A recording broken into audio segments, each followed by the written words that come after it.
जय हिंद सभी को। आज हम लोग बात करने वाले हैं शिक्षा का अधिकार अधिनियम 2009 के बारे में। यह क्या है, इसका संवैधानिक प्रावधान क्या है, हम जानते हैं। शिक्षा के अधिकार का संवैधानिक प्रावधान यह है कि 6 से 14 वर्ष के लड़के या लड़कियों को किसी भी विद्यालय में प्रवेश से मना नहीं दिया जा सकता। कितना से? 6 से 14 वर्ष के बच्चों के लिए अगर उन्हें मना किया जाता है किसी भी विद्यालय में जाने से तो उनके ऊपर कानूनी कार्रवाई किया जाएगा। और 3 किलोमीटर के दायरे में कक्षा 8वीं तक की पढ़ाई हेतु सरकारी स्कूल का होना आवश्यक है।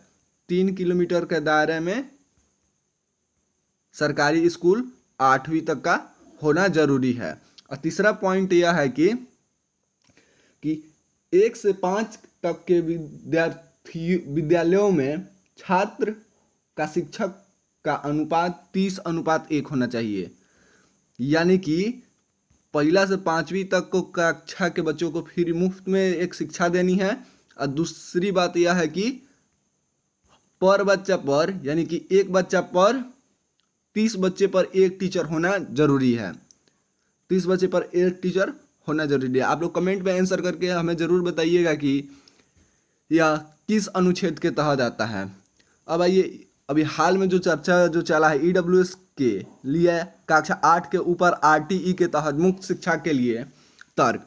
बच्चों के माता पिता को 9वीं कक्षा के बाद निजी स्कूलों में अधिक फीस चुकानी पड़ती है जिसे वे वहन नहीं कर सकते।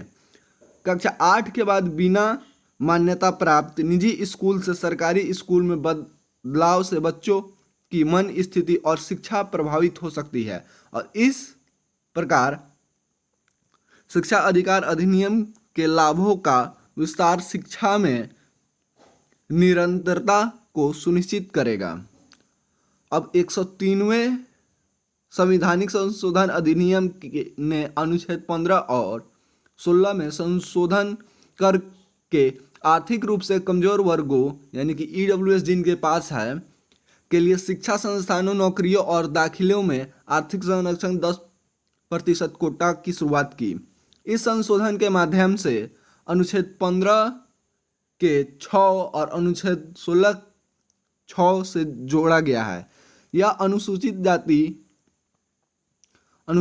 जनजाति, सामाजिक और शैक्षिक रूप से पिछड़े वर्गों के लिए बनाई गई 50% आरक्षण नीति में कवर नहीं हुए गरीबों के कल्याण को बढ़ावा देने के लिए लागू की गई है।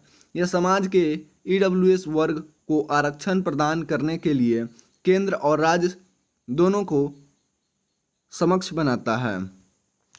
अब ये आप लोग कमेंट में ज़रूर आंसर इसका दीजिएगा कि जो शिक्षा का अधिकार अधिनियम है वो सही है या गलत है और इसमें क्या क्या बदलाव किए जा सकते हैं। जय हिंद दोस्तों, मिलते हैं नेक्स्ट